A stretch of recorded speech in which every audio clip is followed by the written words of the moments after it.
Black Country New Road, Forever How Long, album review, let's chat about it. Hey friends, what's going on? John here from What's Spinning, here tonight to chat about this third official album from Black Country New Road, art punk and art rock band out of the UK. They've been at it for a few years now, and a couple of years back they really just made me completely become an overnight fan with their debut for the first time. This thing changed my calendar instantly. It made me rewrite everything, and that rarely happens. But this, for me, was just exactly what I wanted to hear in the moment. Incredible instrumentals, tense performances, also personality with a capital P. If you haven't heard the record yet, I implore you to do so because it is truly one of the more interesting debuts of the last decade. Also, a few years later, they followed that up with the Ants from Up Here record. And while personally I still do enjoy the debut just a little bit more, this thing was just by the books chamber pop, art rock, all done with an attention to detail that I respected.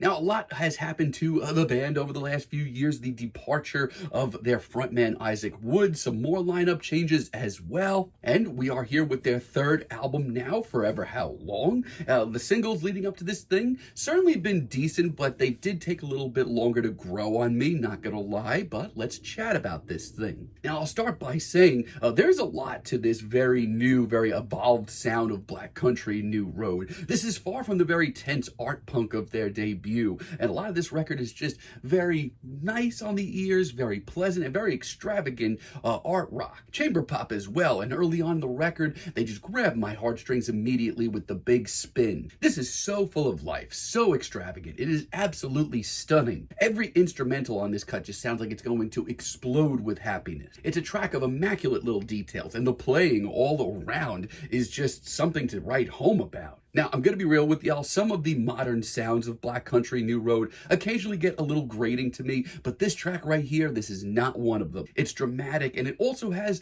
a knack for the theatrics, which is something I salute. It's a great start to this record. Really love Socks as well. This one, once again, takes a turn for the dramatic, and I can't get enough of that. The pacing here, the way each instrumental just works its way in, I really do love that. It's so impressive, and it's got a knack for the refined as well. Every instrumental on this track is just so sweet and elegant and classy. It almost comes off as, once again, another theatrical sort of performance, one that cooks over 6 minutes, but it really does keep your attention. It almost has like a progressive pop feel, and that's exciting to me. It makes me want to dive deeper, look into some more of the little details here. Really love Two Horses as well. This is probably my favorite track of the record, single or otherwise. Georgia Ellery's vocals on this cut are absolutely stunning. Like, this may be the most beautiful vocal performance of the entire record. The way that this track's instrumental just lets her vocals sort of blossom very elegantly is really nice. As a matter of fact, this instrumental also follows suit. As this track rolls on, it also blossoms incredibly. It's like some stunning It's like some stunning classic movie score. And that's all before this track completely shifts gears halfway through. The hypnotic acoustic riff pops in, the very tense, very jazzy performance in the percussion as well. Not only that, but some much more in-your-face and intense vocal passages. This track is awesome, maybe the best one here. I really do love Mary as well. This one takes a more sort of progressive folk spin, and I do appreciate that. Really find this one to be pretty hypnotizing. The dual vocals on this cut are a great twist. It's one of the more restraint shown tracks here, but I'm okay with that. Mostly because it's one of the more intimate Black Country New Road tracks that I've heard in a while, and it has that very sentimental, very intimate feel to it. But it's also a very grim and very real character portrait. Moments like this make this album tick. Now, for the most part, I do appreciate this very new, very extravagant sound that Black Country New Road are working with, but gonna be real with y'all, there's also some times where I kind of miss where the band has been. Like with the Bestie single, for example. I'm sorry, I've tried with it. I just am not really that into it. Now, if we're talking about the sound of this track, I will say this. This is this album's opening track, and it does do a really good job of ushering in the sounds of this record. But for me, it's just a little too light and fluffy, and yes, it is adorable, it is cute, not taking anything away from that. But for me, this has seemed pretty flat since it dropped as a single. Not only that, while instrumentally, it is impressive. I can name the same thing about 8 or 9 other tracks on here. And Salem Sisters, I think this is the worst track here. Like, it certainly does have the fluttering highs of a lot of other cuts here. But this time around, I just feel like there's no real payoff. It sounds like a Black Country New Road track from like a mile away, but it doesn't have the details, the musicianship. Also, not the biggest fan of Nancy Tries to Take the Night.